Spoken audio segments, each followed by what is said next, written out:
എല്ലാ സുഹൃത്തുക്കൾക്കും സ്വാഗതം. നമ്മളിപ്പോൾ ഉള്ളത് തണ്ണീർമുക്കം ബണ്ടിലാണ്. തണ്ണീർമുക്കം ബണ്ടിൻ്റെ വളരെ രസകരമായ കാഴ്ചകളിലേക്ക് നമുക്കൊന്ന് പോകാം.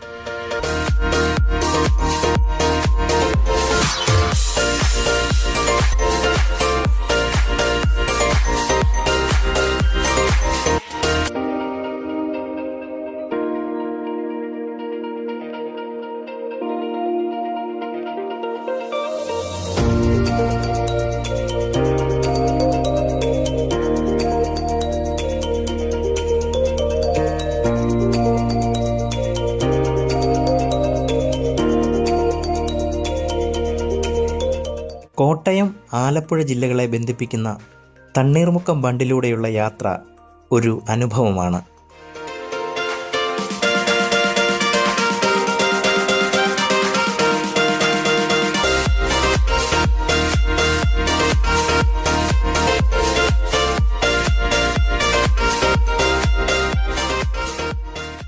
കുട്ടനാട്ടിലെ സമുദ്രനിരപ്പിനേക്കാൾ താഴെയുള്ള കൃഷിയിടങ്ങളിൽ ഉപ്പുവെള്ളം കയറുന്നത് തടയുക, കൃഷി വ്യാപകമാക്കുക എന്നീ ലക്ഷ്യത്തോടെയാണ് തണ്ണീർമുക്കം ബണ്ട് നിർമ്മിച്ചത്.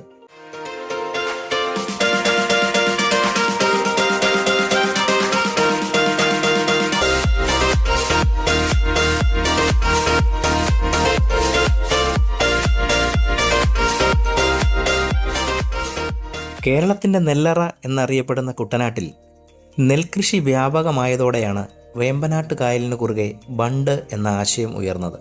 വേമ്പനാട്ട് കായലിന് സമീപമുള്ള ഭൂരിഭാഗം കൃഷിസ്ഥലങ്ങളും പണ്ട് വെള്ളം കയറിക്കിടന്ന ഭാഗങ്ങളാണ്. ഇവിടം നികത്തിയാണ് ഇന്ന് കാണുന്ന പല കൃഷിസ്ഥലങ്ങളും കൃഷിയിടങ്ങളും ഉണ്ടായത്. അതിനാൽ തന്നെ വെള്ളം കയറുവാനുള്ള സാധ്യത വളരെ കൂടുതലാണ്. വേനൽക്കാലത്ത് കൃഷിയിടങ്ങളിൽ കടൽ വെള്ളം കയറുന്നത് പതിവായിരുന്നു. കായൽ ജലവും ഉപ്പും കലർന്ന കടൽ വെള്ളവും കൂടിച്ചേർന്നുള്ള വെള്ളം പ്രദേശത്തെ കൃഷിയെ ബാധിക്കുകയും കൃഷി ഇറക്കുന്നതിന് മഴയുടെ സമയം ശ്രദ്ധിക്കേണ്ടതായും വന്നു. ഇതോടെയാണ് ബണ്ട് എന്ന ആശയത്തിലേക്ക് സർക്കാർ എത്തിയതും നിർമ്മാണം ആരംഭിച്ചതും. ഇന്ത്യയിലെ ഏറ്റവും വലിയ മഡ് റെഗുലേറ്ററാണിത്.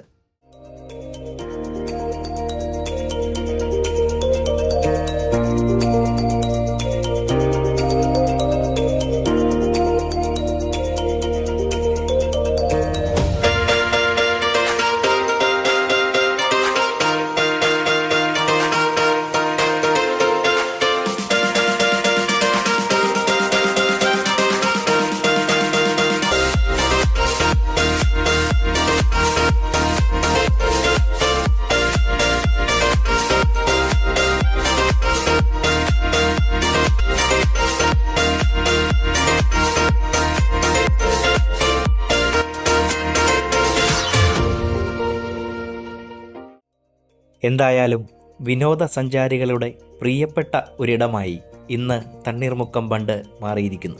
ധാരാളം വിനോദസഞ്ചാരികൾ ഈ ബണ്ട് കാണുവാനും ഇതിൻ്റെ പ്രകൃതി ഭംഗി ആസ്വദിക്കുവാനും ഇവിടേക്ക് എത്തിക്കൊണ്ടിരിക്കുന്നു.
അങ്ങനെ തണ്ണീർമുക്കം ബണ്ടിൻ്റെ ചെറിയ വലിയ കാഴ്ചകൾ ഇവിടെ അവസാനിക്കുകയാണ്. ഇതുപോലത്തെ വളരെ രസകരമായ ഒരു വീഡിയോയുമായി ഞങ്ങൾ വൈകാതെ എത്തുന്നതായിരിക്കും. എല്ലാവർക്കും നന്ദി, സ്നേഹം.